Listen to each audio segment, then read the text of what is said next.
आप भी बनाएं इस ईद पे और बताएं कि कैसी बनी है। ईद पर ये बहुत ही मज़े से बनाई जा सकती है। हर घर में बीफ होगा, मटन होगा, तो ये बनानी तो बनती है, बहुत ही ज़बरदस्त। जी आज हमने बनाई है जर्सी बीफ कढ़ाई, जो कि पेशावर की बहुत मशहूर है। और ये देखें, हमने इसमें ऑयल भी इस्तेमाल नहीं किया, ऑयल भी आ गया है, वो चर्बी से ऑयल बन गया है। तो चलें आज आपको बताते हैं ये जर्सी बीफ कढ़ाई कैसे बनती है। इसमें मसाले बहुत ही कम डलते हैं, तो वीडियो की तरफ चलते हैं। सबसे पहले जो चीज़ें डलेंगी वो आपको बताते हैं।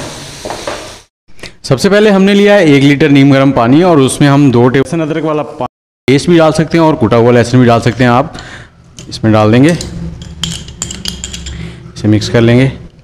और जब भी आपने इसको पानी को डालना है बीफ में, तो इसको हिला के डालना है। बना रहे हैं जर्सी बीफ कढ़ाई, जर्सी बीफ तिक्का कढ़ाई भी कह सकते हैं। वैसे पेशावर में जो जर्सी कढ़ाई बनाई जाती है वो दुम्बे के गोश्त से बनाई जाती है, और हम बना रहे हैं ईद कुर्बान के हिसाब से। तो हमने लिया है बीफ का गोश्त 1 किलो, और इसमें हम ऑयल इस्तेमाल नहीं करेंगे। इसके लिए हमने ली है चर्बी 1 पाव, 1 पाव से थोड़ी सी ज़्यादा है, आप 1 पाव इस्तेमाल कर सकते हैं। जी हमने कढ़ाई ले ली है। कढ़ाई अगर आप लोहे की इस्तेमाल करें तो बहुत बेस्ट है। और 1 किलो गोश्त है हमारे पास, ये डाल देंगे इसमें। और चर्बी भी इसके साथ ही डाल देंगे। और अब इसमें हमने कोई पानी नहीं डालना, कोई ऑयल नहीं डालना। लो और मीडियम फ्लेम पे रख के इसको 10 मिनट के लिए पकाएंगे ढक के। और ढकने में आप कोई भी ढकना इस्तेमाल कर सकते हैं, लोहे का, सिल्वर का, कोई भी। मेरे पास शीशे का था। तो चलें 10 मिनट के बाद मिलते हैं। जी 10 मिनट हो गए इसे पकते हुए, और ये देखें इसमें पानी भी छोड़ दिया है और रंगत भी चेंज हो गई है। अब हम इसमें डालेंगे 1.5 टीस्पून नमक। नमक आप कम डालें, बाकी अगर कम हुआ तो लास्ट में और डाल लेंगे। और इसके साथ ही वो जो लहसुन अदरक वाला पानी था उसको हमने एक बार हिला के वो इसमें 2 कप डाल देने।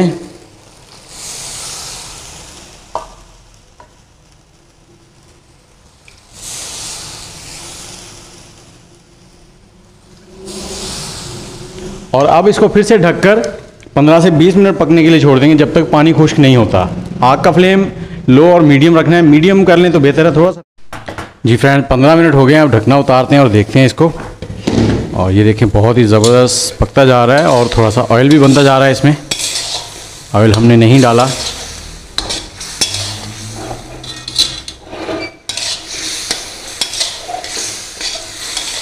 और अब जो बाकी का हमारे पास पानी है लहसुन और अदरक वाला, वो डाल देंगे।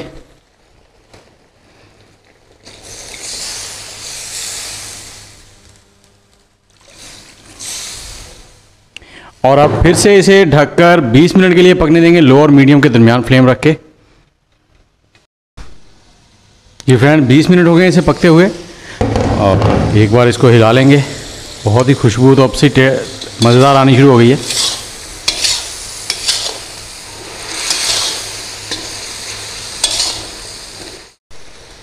हमारे पास 1 किलो बीफ था, तो इसमें हम आधा किलो टमाटर डालेंगे। टमाटरों को मैंने दरमियान से काट लिया है और ये ऐसे ही साबुत डाल दिए जाएंगे आज।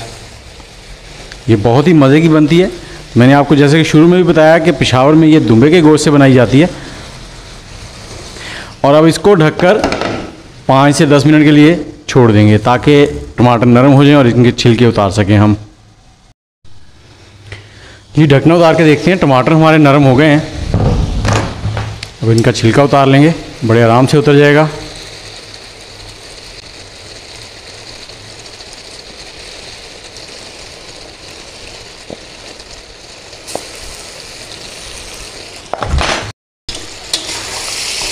जी अब इन टमाटरों को हम मैश कर लेंगे चम्मच की मदद से।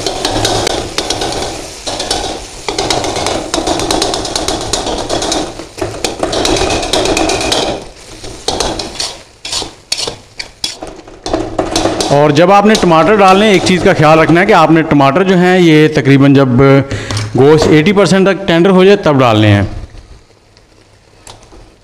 गोश्त हमारा तकरीबन थोड़ी सी कसर है इसमें।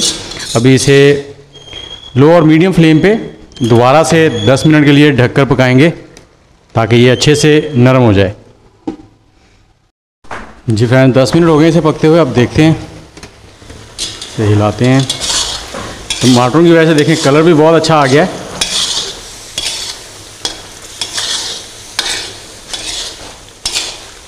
और अब हम इसमें डाल देंगे हरी मिर्चें 8 से 10।